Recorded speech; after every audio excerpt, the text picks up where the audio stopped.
y voy a ir directamente a mi presentación. Bueno, primero voy a repasar rápidamente quienes han colaborado conmigo a través de mi historia científica. Aquí menciono los nombres de las personas y las instituciones a las cuales pertenecen, en particular marcado con rojo a quienes ha sido mi de doctorado. El primero de ellos fue Gustavo Sibona, que hizo su doctorado mientras yo estaba todavía en Puerto Rico. En el área de biofísica y biomatemática, a la cual me dediqué a partir de alrededor del año 2000, trabajé en varios temas, en el transporte de canales iónicos, en modelo de Chagas. Aquí Agustín Ferrieres está haciendo su doctorado, en modelos poblacionales de mosquitos, estudio de ritmos circadianos, en modelado de cáncer, hemos hecho bastante trabajo y con muchos colaboradores. Allí Silvia Menchón hizo su doctorado y Lucía Benítez lo está haciendo actualmente. En dinámica de bacterias hizo su doctorado Mario Di Salvo y también Iván Verdaquín, que también trabajó en la dinámica de espermatozoides. Y en otros problemas, como problemas de ecología, se doctoró Lucas Barberis. Como ustedes ven, en una temática bastante diversificada, entonces no me fue muy fácil elegir el tema que exponer. En realidad lo que me decidió fue que en un par de congresos los físicos me observaron que siempre hablaba de temas ligeramente desagradables, como hablar de cáncer o hablar de Chagas u otras enfermedades. Entonces decidí, bueno, vamos a hablar de algo que sea más inocente, como el movimiento de las bacterias y el movimiento de los espermatozoides. Entonces, en efecto, en la charla de hoy vamos a hablar un poco sobre la exploración espacial por parte de las bacterias, qué son los ratchets, es decir, cómo se orienta y rectifica el movimiento bacteriano. Y luego vamos a estudiar el movimiento de espermatozoides en 2 dimensiones y cómo se puede direccionalizar útilmente ese movimiento. Bien, las bacterias pueden ser mótiles o no mótiles. Las que nos interesan son las bacterias mótiles, que tienen un sistema de propulsión que está en general basado en el mismo principio. Algunas de ellas tienen un solo flagelo para propulsarse, como esta de aquí. Otras tienen múltiples flagelos, como Escherichia o Salmonella. El tamaño es típicamente del orden de micrón para el cuerpo de la bacteria y de unos 10 o 15 micrones para los flagelos. ¿Cómo se mueven las bacterias? Bueno, hay varias estrategias. La más común es la de run and tumble, o sea, corrida y tumbo. En esta estrategia, las bacterias juntan los flagelos y los mueven como un grupo conjunto. Cuando ellas están rotando en la dirección contraria a la aguja del reloj, la bacteria es impulsada y se mueve en una dirección más o menos rectilínea. Repentinamente, los flagelos se separan, después de un lapso del orden del segundo, y la bacteria se detiene inmediatamente. Ese es un efecto del bajo número de Reynolds que reina a estas dimensiones y que hace que la fricción domine, la inercia desaparece y la bacteria se detiene sobre una distancia que es menor al diámetro de un átomo de hidrógeno. Luego, de estar allí por una fracción de segundo, junta los flagelos nuevamente y sale disparada en otra dirección que es bastante al azar. O sea, uno, si mira el movimiento conjunto, lo que ve es una caminata al azar. En general, esas caminatas tienen cierto sesgo que está generado por la distribución de nutrientes o quimiotractantes. Entonces uno ve aquí varios tipos de caminatas con sesgo. Uno en general se tiende a dirigir a los lugares donde hay más nutrientes. Hay algunas configuraciones un poco más complejas, por ejemplo, el movimiento cerca de una fuente de nutriente, o una bacteria que va rodeando el camino de un alga que tiene algo que a la bacteria le interesa.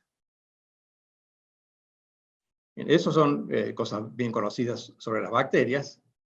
Y lo que las impulsa a las bacterias es el llamado nanomotor molecular, que es una estructura de unos 50 nanómetros de tamaño, compuesta por unas 50 proteínas, es una estructura bastante compleja y que tiene un funcionamiento bien estudiado. El motor funciona por la fuerza protón motiva, que es generada por el tránsito de protones a través del motor, que hace que el rotor del motor gire, y eso mueve este gancho, que a su vez mueve al flagelo que está detrás. Este tipo de estructura es bastante conservada de una bacteria a otra. En las bacterias marinas, el ion que genera la fuerza es el ion sodio, en lugar de los protones, pero la estructura es siempre más o menos la misma. Para la evolución es algo un poco complicado explicar cómo se generó este motor tan complejo para generar un fin tan preciso como el mover los flagelos. Eso he visto unas cuantas discusiones interesantes. Bueno, ¿cómo se alimenta la bacteria? Nos va a interesar a nosotros en particular cómo se alimentan las bacterias que nadan en los océanos. Los océanos son en general lugares donde hay poco nutriente, y casi todo el nutriente está acumulado en lo que se llama nieve marina, que son partículas orgánicas que contienen una alta concentración de bacterias que se las disuelven. Ellos transforman el carbono dentro de estas estructuras de tamaño del orden del centímetro. Uno puede hacer experimentos, como este experimento de Stoker, en el cual uno deja caer una partícula que simula una partícula de nieve marina con una rapidez constante, en este caso 110 micrones por segundo, y esta partícula, al irse hundiendo, va dejando atrás una pluma de nutrientes a la cual las bacterias se le acercan, en este caso son pseudoalteromonas, y para poder hacer esto de forma eficiente, las bacterias tienen que ser capaces de moverse muy rápido, de manera de poder llegar a los lugares donde hay comida con suficiente rapidez antes que la comida desaparezca.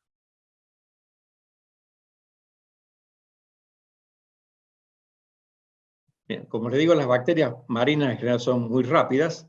Las más rápidas que he visto son estas dos, Ovobacter y Thiobulum. Esta se mueve de un orden de el milímetro por segundo. Tiene unos 300 o 400 flagelos. El Thiobulum se mueve un poco más lento, también tiene muchos flagelos. Pero si uno mira las proporciones, esta velocidad corresponde a unos 300 o 400 longitudes de la bacteria por segundo. O sea que es una velocidad fenomenalmente alta. Y eso, por supuesto, influye en el consumo de energía. Entonces, nosotros decidimos con Mario Di Salvo estudiar algunas propiedades del movimiento bacteriano en un fluido.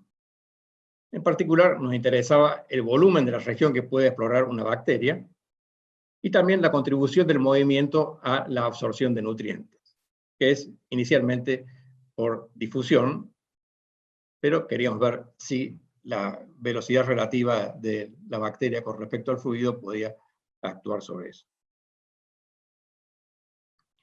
Y para hacer un modelo del uso de la energía y el movimiento bacteriano, uno tiene que tener algunos elementos en cuenta. Tenemos que tener en cuenta la absorción de los nutrientes, cómo se almacena la energía. Esa energía es dedicada en parte a usos metabólicos y otra parte a los motores. Los motores, en combinación con el ruido, que es importante para las bacterias más pequeñas, generan el movimiento que uno lo va a caracterizar por la posición, la velocidad y el coeficiente de difusión. Todo esto actuando a un número muy bajo de Reynolds. O sea, en un régimen donde la disipación por fricción es el elemento dominante y de inercia es irrelevante. Bueno, yo no voy a escribir ninguna ecuación sobre esto, pero vamos a decir algunos puntos fundamentales tomados en cuenta por el modelo. Primero, la potencia que entrega un torque tau es, como uno ve en física elemental, igual al producto entre el torque, que a su vez puede depender de la frecuencia de rotación, y la frecuencia de rotación. Los experimentos han demostrado que la velocidad de traslación de la bacteria es proporcional a la velocidad de rotación de los flagelos. Eso se demostró primero para bacterias de un solo flagelo como Vibrio y después para bacterias multiflageladas como Salmonella. Entonces, en el modelo uno propone que la potencia generada por los motores sea proporcional a una cierta potencia de la velocidad con la cual se mueve la bacteria, o sea, a la misma potencia de la velocidad de rotación de los flagelos, debido a esta relación de aquí arriba. Entonces, un objetivo del trabajo fue encontrar qué valor del exponente Xi, este exponente de aquí, optimiza la búsqueda de nutrientes en un medio oligotrófico como el océano, donde vimos que la búsqueda era importante y crucial para el éxito de la bacteria en su subsistencia. Un método que elegimos fue estudiar cuán lejos puede viajar la bacteria si no absorbe nutrientes, es decir, cuando va de un grumo a otro. Bien, los cálculos se pueden hacer en forma analítica, en buena medida, y afortunadamente uno puede llegar a una conclusión muy simple, que es que la máxima distancia lineal que puede recorrer una bacteria sin alimentarse tiene esta fórmula, que es extremadamente simple para hacer una fórmula final, y que nos dice que la distancia que puede hacer linealmente la bacteria va a crecer, este es un logaritmo, crecer logarítmicamente con la energía inicial disponible con la que parte. Esa distancia va a disminuir cuando yo gasto más en cuestiones metabólicas o cuanto mayor es el coeficiente de fricción. También depende del coeficiente de transferencia de energía a los motores, este D, de una forma un poco más complicada. O sea que hay un D intermedio que optimiza la distancia máxima recorrida.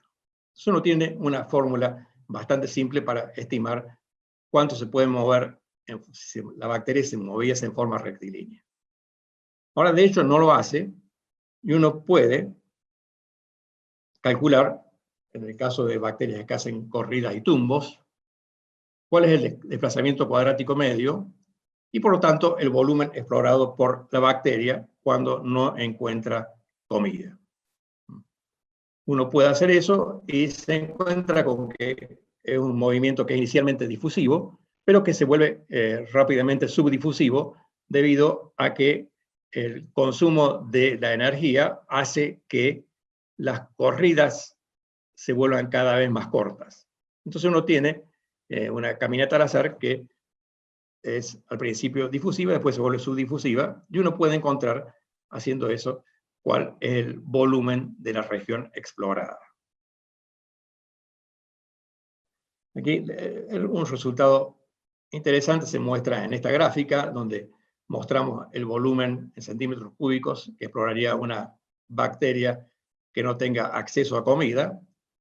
En la abscisa está el radio de la bacteria. Por supuesto, el resultado depende del tamaño de la bacteria, porque las bacterias más grandes pueden almacenar más energía. Y también depende del exponente Xi. Y como uno ve, el volumen es maximizado si el exponente Xi es del orden de 1. Y ese es un resultado que nos resultó muy placentero, porque Xi igual a 1 corresponde a que el torque sea independiente de la velocidad de rotación del flagelo. ¿Y por qué nos pusimos contentos? Porque esta relación entre tau y omega ha sido medida para muchas bacterias, y aquí les muestro un un gráfico típico, el torque es bastante constante para un gran rango de frecuencias de rotación, para muchas bacterias. Si la frecuencia de rotación es muy alta, el torque disminuye rápidamente, pero siempre hay un tramo muy grande que es prácticamente constante. Entonces, la predicción de que el volumen es maximizado por un torque que sea independiente de omega es coherente con la observación de lo que se ve en la realidad en la mayoría de las bacterias. Entonces, eso nos lleva a un poco más allá. Uno puede sugerir que, ya que las bacterias evolucionaron en el océano, uno puede pensar que evolucionaron de manera de optimizar o maximizar el volumen que podían explorar cuando estaban a la búsqueda de alimento. Bueno, entonces, esa es la conclusión básica de la tesis de Di Salvo, que el exponente es cercano a 1, y que esto ha sido de alguna forma seleccionado por las bacterias por ser el exponente más ventajoso para poder explorar más exitosamente el océano. Otro punto que estudiamos y que no voy a describir ahora es que la entrada de nutrientes al microorganismo puede aumentar si el microorganismo viaja muy rápido. Ese es un problema que es enteramente no trivial, pero que en el caso de las bacterias muy rápidas es interesante porque lleva un círculo virtuoso, que mientras más rápido se mueva, puede haber más absorción y lleva a su vez a una mayor rapidez de las bacterias, que es algo que ellas necesitan para sobrevivir. Bien. Algunos años, un par de años más tarde,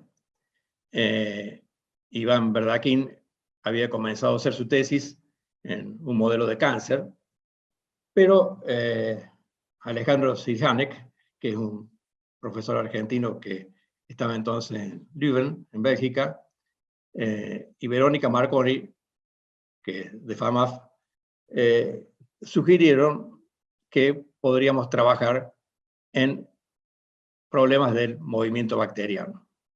¿Y por qué sugirieron eso? Porque había habido, unos años antes, un experimento de Galaida y colaboradores que realmente fue muy interesante. Ellos pusieron dos reservorios separados por esta colección de embudos y pusieron la misma cantidad de bacterias en los dos reservorios y vieron que después de un rato uno de los reservorios se llenaba de bacterias y el otro se iba vaciando. Entonces, este conjunto de embudos actúa como una bomba que extrae las bacterias, que en este caso eran Escherichia coli, y las pasa al otro reservorio. Entonces llamaron a eso rectificación. ¿Por qué ocurre esta rectificación? La explicación no es totalmente trivial, porque si fueran partículas que rebotan elásticamente, no habría ninguna razón por la cual estos embudos servirían para direccionar a las partículas. Sirve porque las bacterias tienden a pegarse a las paredes. Entonces, si yo tengo una pared que tiene la estructura esta negra que está aquí, y tengo la bacteria roja que viene desde la izquierda, choca, se pega y sale en la dirección aproximada a la que venía. Mientras que si viene del otro lado, llega, choca y sigue en la dirección básicamente en la que venía. Entonces, esa es la explicación por la cual cuando uno crea una estructura de esta forma, de embudos bidimensionales, uno tiene una dirección fácil en la cual fluyen las bacterias y puede acumularlas.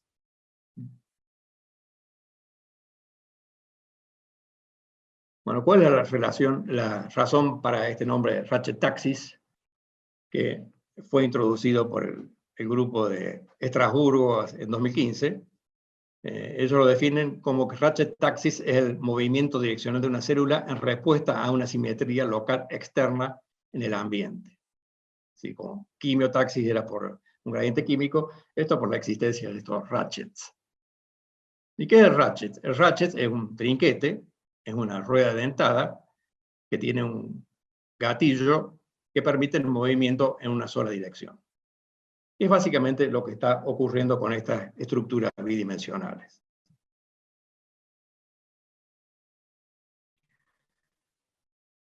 Entonces, una cosa que hicimos fue hacer esta simulación. Aquí el conjunto de embudos está en este dibujito delgado de acá arriba, que luego es reproducido más abajo para tiempos posteriores, que están evaluados en minutos, usando valores realistas de los parámetros del sistema.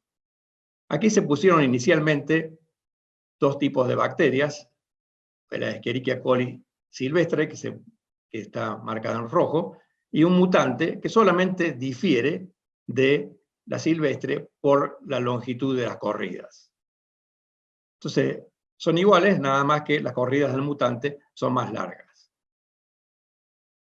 Como son más largas, hay menos tumbos, y si hay menos tumbos, hay menos posibilidades de que la bacteria se despegue de la pared.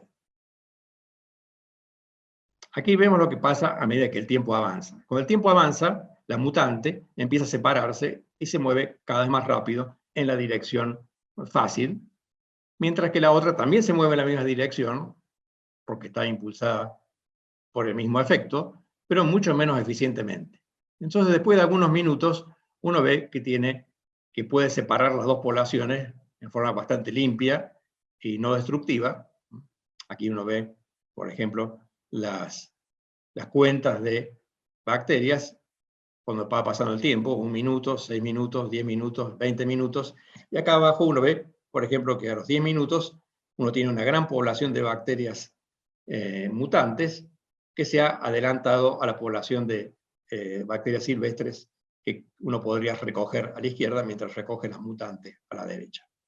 Entonces, eso sirve claramente para separar a las bacterias. Ahora bien, ya había muchos grupos trabajando con bacterias, entonces se nos ocurrió que, ya que en Córdoba había investigadores que trabajaban con células de esperma humano, podríamos tratar de ver qué pasaba si uno intenta hacer el mismo tipo de experimento usando espermatozoides humanos. Esto tiene algunos parecidos con las bacterias, en particular ambos se tienden a pegar en las paredes, pero tienen bastante diferencia. Uno es el tamaño, que los espermatozoides son bastante más grandes. La velocidad en promedio es más grande para los espermatozoides que para las bacterias. El método de propulsión es distinto, porque el espermatozoide agita aquí una cola, es un flagelo oscilante, no hay tumbos, no hay rotación, no hay motor de rotación. Un inconveniente desde el punto de vista experimental es que los valores de los parámetros de los espermatozoides son dependientes del donante. Entonces la reproducibilidad se va un poquito, o se hace un poquito difícil. Bueno, este trabajo menciono quienes lo hicieron. En Leuven fueron 3 físicos, Joe Gerayan, Mochalkov, Sirhanek. En Córdoba, el estudiante de Verdaquín y Verónica Marconi y yo. Y los biólogos fueron Laura Giojaras y Alejandro Guidobaldi de IBIT y la Facultad de Ciencias Exactas. Ellos fueron los que hicieron los experimentos y los de Lovaina fueron los que construyeron los dispositivos que fueron usados en los experimentos. Bueno, es bastante bien conocido cómo se mueven los espermatozoides en 3 dimensiones. Aquí tenemos un movimiento típico, es más o menos rectilíneo, y estas oscilaciones son las oscilaciones de la cabeza del espermatozoide, que muchas veces es lo que se sigue. Entonces es un movimiento típicamente rectilíneo adentro del interior de un fluido. Para ver qué pasa en 2 dimensiones, primero se hizo un modelo, simulacional en el cual la dinámica del espermatozoide se representa por el movimiento sobreamortiguado de discos autopropulsados. Entonces uno, además de ver las ecuaciones de movimiento, tiene que fijar algunas reglas para lo que pasa cuando un espermatozoide o un disco se encuentra con otro, y también qué pasa cuando se encuentra con las paredes y en qué condiciones puede escaparse. El escape de las paredes no puede ser por tumbos, porque no tienen tumbos, pero sí puede ser porque el espermatozoide cabecea, entonces en un momento dado puede separarse. También podría ser que el espermatozoide se encuentre con otro espermatozoide, lo cual también lleva a la posible separación de la pared. Bueno, en cuanto a experimentos, se generó una cámara de 23 micrones de espesor, cuya parte inferior es de un material llamado SU8, es una especie de epoxi, y la tapa es de vidrio, y se ponen los espermatozoides aquí adentro. Entonces se puede ver que cuando el espermatozoide está cerca del centro del sistema, o sea, lejos de la tapa y del fondo, su movimiento es relativamente lineal. Cuando se acerca al fondo o a la tapa, el espermatozoide empieza a tener una trayectoria curvilínea. Perdón. Cuando está cerca del fondo, tiene una trayectoria curvilínea que va en el sentido de la aguja del reloj. Si está cerca del tope, una trayectoria curvilínea que va en el sentido opuesto a las agujas del reloj. Cuando va entre el fondo y el tope, puede tener una trayectoria irregular, puede hacer cosas como este 8, en el cual uno de los círculos se hizo arriba y el otro abajo. Entonces, uno ve que la célula va alternando entre segmentos cuasi lineales y cuasi circulares. Este es un tipo de movimiento muy diferente de 3 dimensiones, y por lo que yo sé, todavía no se ha estudiado el régimen que está intermedio entre 2 y 3. Pero esto es bastante distinto de lo que pasa cuando uno tiene el espermatozoide libre en un sistema tridimensional. Uno puede explorar varias propiedades, por ejemplo, cómo se colisiona con las paredes. Aquí el espermatozoide viene, se pega a la pared y se mueve pegado. O acá viene y se despega. Y uno ve que la velocidad a lo largo de la pared es reducida sensiblemente, aquí está, con respecto a la velocidad en el interior del sistema.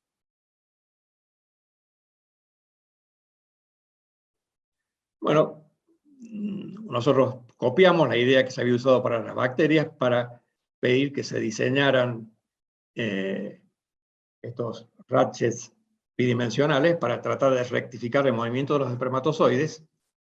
El experimento se hizo y resultó un poco un fracaso. Aquí uno ve trayectorias de 2 espermatozoides, uno que va por adentro y otro que va por afuera. Todo eso va bien. Acá van las fluctuaciones del movimiento de la cabeza del espermatozoide. Pero había un problema, y es que si uno agranda un poco lo que quiere mirar, cerca de los vértices, los espermatozoides se empezaban a juntar, a amontonar, y no salían más. Entonces eso no ocurre con las bacterias, y nos llevó a la conclusión de que uno tenía que evitar los ángulos agudos. Entonces el problema era cómo uno diseña un conjunto de barreras tales que no tengan este problema. Entonces la idea es poner barreras redondeadas, así que antes de hacer los dispositivos de nuevo, lo cual era bastante laborioso, se simuló, y una simulación interesante que se hizo fue tener un sistema como este, donde acá uno podía controlar el radio de giro, digamos, de la punta del dispositivo, y haciendo eso uno veía que si este radio era pequeño, entonces aquí se empiezan a amontonar los espermatozoides Y ese amontonamiento empieza a desaparecer a medida que hago crecer el radio. Aquí en este gráfico hemos representado la densidad de espermatozoides en esta zona, cercana a la punta, como función de este radio.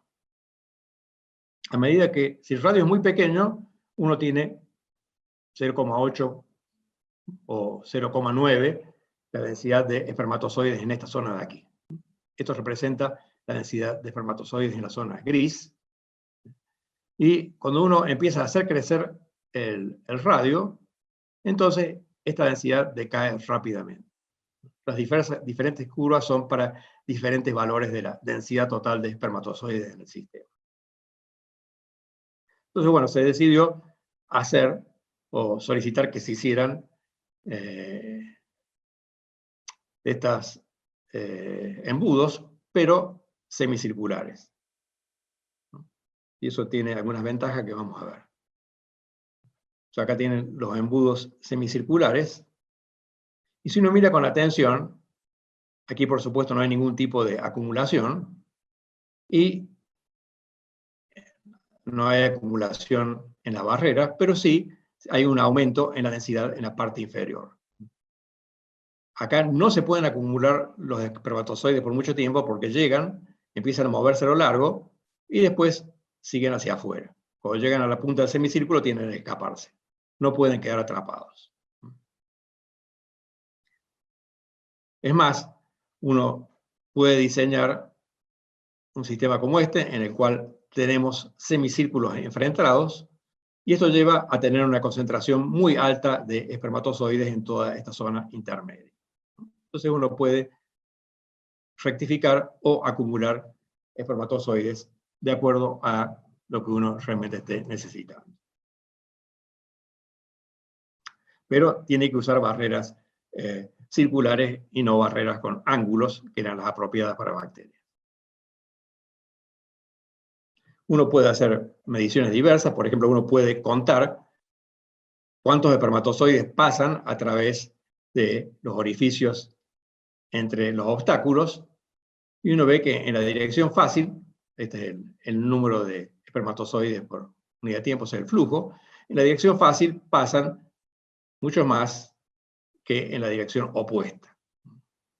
Aquí, como funciona el tiempo, el número de espermatozoides que transitan va disminuyendo, y eso por varias razones.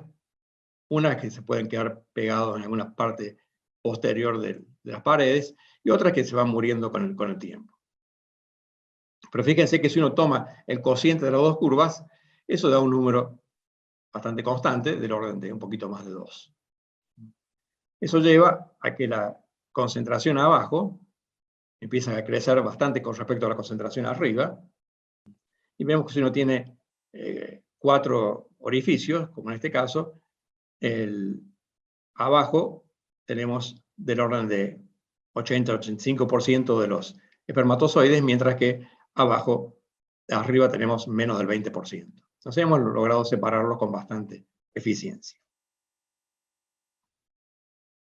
Bueno, eso es experimental o de importancia un poco académica, pero podemos pensar en algunas aplicaciones que tienen utilidad práctica. En la actualidad los estudios de fertilidad son bastante importantes, en parte porque la fertilidad masculina ha ido disminuyendo y uno de los ingredientes de esa disminución es el cambio en la motilidad de los espermatozoides. El aparato que se usa para medir la motilidad de los espermatozoides es la llamada cámara de Mächler. Acá tengo una representación. Y en la propaganda que hace la empresa, uno ve aquí esta camarita redonda, aquí han agrandado un poco la parte central, y se muestra como si los espermatozoides estuvieran todos distribuidos en forma más o menos uniforme. Entonces, cuando uno cuenta los espermatozoides, uno cuenta la parte central y uno parece que estuviera contando bien. Pero realmente, si uno se pone a contar los espermatozoides varios minutos después que los puso, realmente lo que ve es esto de acá. Se está viendo está contando de menos, porque toda la zona central se ha vaciado de espermatozoides, mientras que estos se han juntado sobre todo sobre los bordes exteriores de la cajita. Bien, entonces uno podría pensar en cómo diseñar una cámara más eficiente que la cámara de Mächler y que nos dé resultados más precisos. Eso es importante, sobre todo si uno quiere hacer microdispositivos que sean aún más pequeños que estos, en los cuales estos efectos son todavía más serios. Entonces lo que pensamos fue hacer una cámara con bordes corrugados como estos, que llamamos la Rosetta, y efectivamente en Bélgica construyeron este aparatito. La base es el SU8, la tapa es vidrio, y de nuevo la profundidad de la cámara es 23 micrones. Entonces, cuando uno tiene un diseño como este, uno observa que los espermatozoides no quedan pegados a los bordes, sino que se redistribuyen rápidamente en el interior de la cámara, por lo cual uno logra una distribución más uniforme. Aquí tenemos resultados de mediciones. En el caso de la cámara lisa, esta de acá, si uno cuenta los espermatozoides que hay cerca del borde, uno ve que hay un número relativamente alto, mientras que los espermatozoides del interior están en un número bastante más bajo. Mientras que si uno usa la roseta esta, la cantidad de espermatozoides o la densidad de espermatozoides en el borde es similar a la que hay en el interior, con lo cual uno logra una distribución mucho más uniforme. Aquí uno puede hacer muchos cálculos analíticos, algunos que todavía deben seguir siendo hechos, pero hay algunos resultados bastante simples. Y, por ejemplo, uno puede modelar la cámara de Mächler como si tuviera condiciones de contornos absorbentes. Entonces, en ese caso, uno ve que el tiempo que tarda en estabilizarse una población de espermatozoides que uno puso adentro tiene esta fórmula simple, donde D es el coeficiente de difusión, y alfa 1 es básicamente la primera raíz de la función de Bessel J0. Estamos hablando de una cámara de radio R. Mientras que en el caso de las rosetas, uno debería poner condiciones de contorno reflectantes, porque los espermatozoides son rechazados por el borde. Y en ese caso la fórmula es muy parecida, nada más que ahora lo que aparece acá es este beta 1, que es la primera raíz de la función de Bessel de orden 1. Y tomándose en cuenta, uno ve que las rosetas, que tienen un tiempo de equilibración tau R, se equilibran bastante más rápido que las cámaras de bordes lisos. Muy bien. Entonces, como conclusiones de la tesis de Verdakin, uno puede ver que el modelado matemático puede usarse para optimizar el diseño de microarquitecturas que sirven para concentrar, rectificar o separar microorganismos. Eso se ha hecho para bacterias, fue hecho acá en Córdoba para espermatozoides, y en otros lugares se han hecho por otro tipo de células, como células cancerosas, por ejemplo. En nuestro caso, se caracterizó cuidadosamente el movimiento de espermatozoides en geometrías cuasi bidimensionales restringidas, y la parte teórica se sigue estudiando, y uno concluye que una geometría de bordes corrugados permite obtener una equilibración más rápida y una muestra más uniforme. Entonces, el mensaje que yo quiero dejar con esta charla es que, bueno, la física sirve para entender los sistemas vivos y que el modelado matemático ayuda a entender los sistemas biológicos y a pensar experimentos y diseñar dispositivos. Esto es algo que ahora parece a mucha gente casi muy claro, pero que por muchos años fue bastante difícil de lograr que se entendiera, ¿no? Uno trataba de conseguir unos subsidios y la gente a veces era un poco reticente a permitir o a pensar que los físicos podían hacer alguna contribución útil a la descripción de sistemas biológicos. Muy bien. Muchas gracias por su atención.